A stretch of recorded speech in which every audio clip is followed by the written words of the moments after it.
السلام عليكم ورحمة الله وبركاته. الحمد لله حمدا كثيرا طيبا مباركا فيه.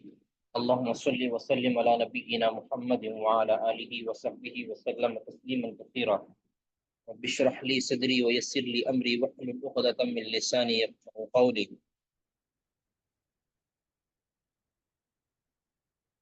باب وإن طائفتان من المؤمنين اقتتلوا فأصلحوا بينهما.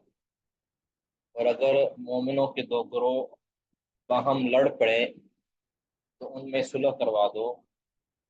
فسماہم المؤمنین، اللہ تعالیٰ نے دونوں گروہوں کو مومن کہا ہے. امام بخاری کا استدلال یہ ہے کہ قتال، حالانکہ یہ اس پر کفر کا اطلاق کیا گیا ہے، وہ قتال یعنی سباب المسلم فسوق و قتال کفر، لیکن اس کے باوجود ان کو مومن کہا ہے لڑنے کے باوجود.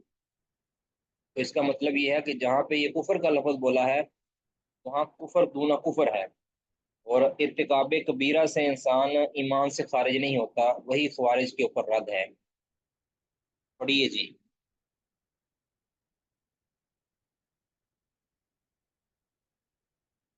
عارف صاحب پڑھیے گا جی.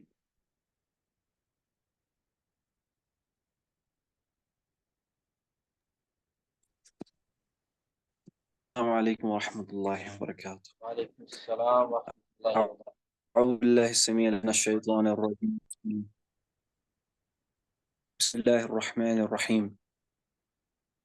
قال حدثنا عبد الرحمن الباركي قال حدثنا حماد بن زيد قال حدثنا أيوب ويونس عن الحسن عن الأنف بن قيس قال ذهبت لأنصر هذا الرجل.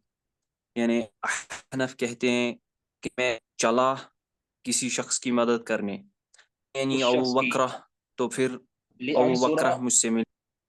ذهبت لانصر هذا الرجل، هذا الرجل سے مراد یہاں سیدنا علی رضی اللہ تعالیٰ عنہ، یعنی جب ان کا جنگ جمل وغیرہ میں یا جنگ صفین میں سیدنا معاویہ اور سیدنا علی رضی اللہ عنہما کے درمیان قتال ہوا، جنگ ہو گئی. کہتے میں نے ارادہ کیا، انب بن قیس کہتے ہیں کہ میں نے پورا ارادہ کیا کہ میں اس شخص کی یعنی علی کی مدد کروں، یعنی ان کے ساتھ شریک ہو جاؤں. آگے فلاقی یعنی ابو بکرہ، تو ابو بکرہ کے ساتھ میری ملاقات ہوئی. فقال، انہوں نے کہا اینا ترید، کہاں جانے کا ارادہ ہے؟ آگے پڑھیں گے.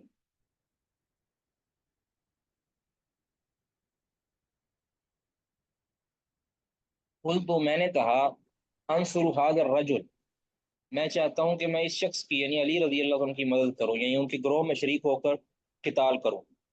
قال ارجع، تو ابو بکرہ رضی اللہ تعالیٰ عنہ نے کہا کہ واپس پلٹ جاؤ. فإنی سمعت رسول اللہ صلی اللہ علیہ وسلم یقول، کیونکہ میں نے رسول اللہ صلی اللہ علیہ وسلم کو یہ فرماتے ہوئے سنا ہے، اذا التقى المسلمان، جب دو مسلمان باہم ملیں، بسیفیہما، اپنی تلواروں کے ساتھ. ٹھیک ہے، اپنی تلواروں کے ساتھ دو مسلمان آپس میں ملے، مطلب بھی باہم قتال کر لیں، لڑائی کرنا شروع کر دیں. فرمایا فالقاتل والمقتول فی النار، تو قتل کرنے والا بھی، اب لڑائی کرنے کے بعد جو قتل کر دیا جس نے وہ بھی جہنم میں جائے گا، جس کو جو قتل ہو گیا وہ بھی جہنم میں جائے گا. یہ وعید ہے. ٹھیک ہے، اس کو کہتے ہیں جو جس عمل پر، جس کبیرہ گناہ پر جہنم کی وعید سنائی گئی ہے، تو وہ وعید کو کہتے ہیں وعید. ضروری نہیں ہے کہ انسان جہنم میں جائے ہی جائے، جا سکتا ہے. اس عمل کے اوپر سزا یہی ہے کہ جہنم میں اگر اللہ تعالیٰ کسی کو لے جائے یا نہ لے جائے یہ الگ مسئلہ ہے. تو فقل، تو کہتے میں نے کہا یا رسول اللہ، اللہ کے رسول، حاضل قاتل، یہ قاتل کی تو سمجھ آتی ہے کہ اس نے قتل کیا ہے، جرم کیا ہے، وہ جہنم میں جائے گا.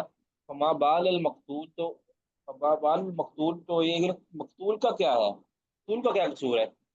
قالا، فرمایا کہ انہو کان حریصا علی قتل صاحبہ، کہ یہ بھی اپنے ساتھی کو قتل کرنا چاہتا تھا، اس کے حرص رکھتا تھا قتل کرنے کی.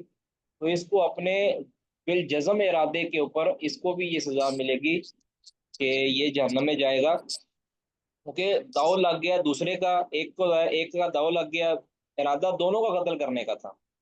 تو اس حدیث سے ایک تو یہ ثابت ہوا، یعنی جو نیچے مرفوع روایت ہے، کہ جس طرح نیکی کا قصد کرنے سے، نیکی کا ارادہ کرنے سے انسان کو، لیکن وہ کر نہ سکے تو انسان کو نیکی ملتی ہے، اسی طرح گناہ کا بسا اوقات عزم بالجزم کرنے سے، پورے اسباب اختیار کرنے سے، اسباب اختیار کرنے پر بھی انسان کو گناہ ملتا ہے، چاہے وہ اس گناہ کو انجام نہ بھی دے سکے۔ اس پر ویسے تفصیلی بات پہلے ہو بھی چکی ہے، صرف اشارہ کرنا مقصود ہے کہ عام طور پہ وہ روایت ہے نا کہ ایک شخص نے گناہ کی نیت کی تو لیکن اس نے گناہ کے اوپر عمل نہیں کیا بلکہ ترک کر دیا، تو اس کو نیکی ملتی ہے، تو وہ گناہ ترک کرنے کی اس کو نیکی ملتی ہے۔ لیکن ایک شخص نے پورا عزم کیا ہے، ارادہ کیا ہے کوئی کوئی عمل کرنے کا، گناہ کرنے کا، لیکن وہ اس کو کر نہیں سکا، اس کو موقع نہیں ملا، ایک ہے کہ وہ بندہ تائب ہو گیا، وہ تو پھر ظاہر ہے اس کو نیکی ملے گی ملے گی، اس کو گناہ نہیں لکھا جائے گا۔ لیکن ایک شخص تائب بھی نہیں ہوا لیکن اس کو موقع ہی نہیں مل سکا، گناہ کر نہیں سکا، اس نے پوری کوشش کی تھی، تو ایسا شخص گناہ گار ہے، ایسے شخص کا گناہ لکھا جاتا ہے، اس طرح نیکی لکھی جاتی ہے، ٹھیک ہے۔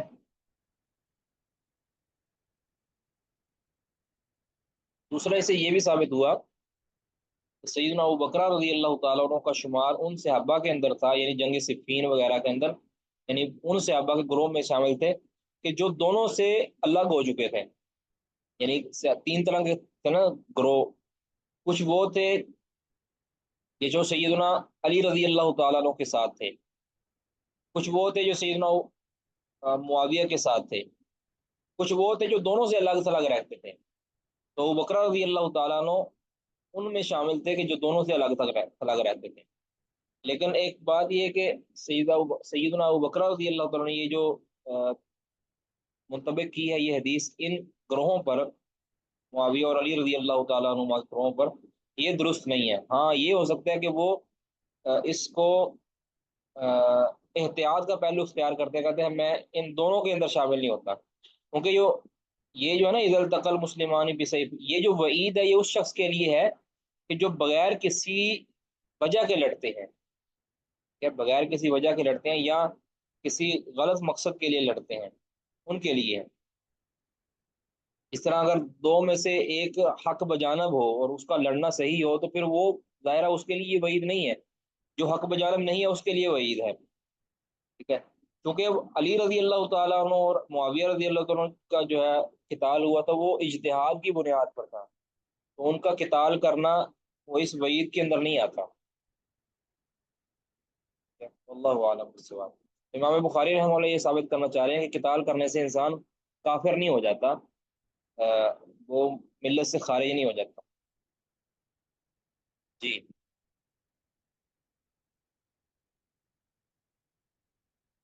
باب باب ظلم.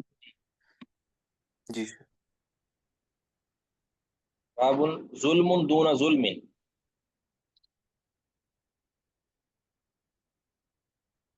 کہ ظلم کے بھی درجات ہیں،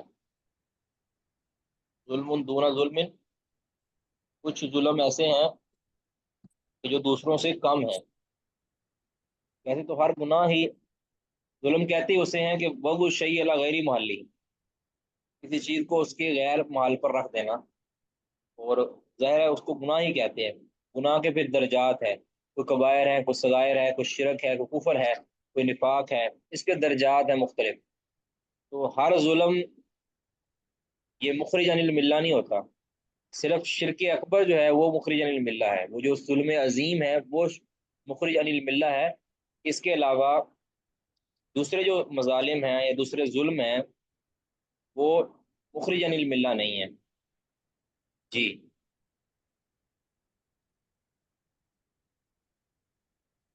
پڑھیے گا جی۔ قال حدثنا أبو الوليد. جی شيخ محترم. قال حدثنا أبو الوليد قال حدثنا شعبة قال وحدثني بشر قال حدثنا محمد عن شعبة عن إبراهيم عن علقمة عن عبد الله قال جب یہ آیت نازل آمنوا لم يلبسوا ایمانهم بظلم، کہ وہ لوگ جنہوں نے ایمان لایا پھر اس ایمان کو یعنی اپنے ایمان کو ظلم سے بچایا رکھا۔ قال اصحاب رسول اللہ صلی اللہ علیہ وسلم، یعنی نبی صلی اللہ علیہ وسلم صحابہ، ایم یلتکم ظلم اللہ، کہ بے شک شرک ظلم ہے۔ یعنی اللہ تعالیٰ نے پھر یہ آیت فانزل اللہ تعالیٰ، اللہ تعالیٰ نے نازل کر دی، تو یہ ضروری نہیں ہے کہ اسی وقت نازل کی ہے، تو یہ پہلے ہی نازل ہو چکی تھی آیت، تو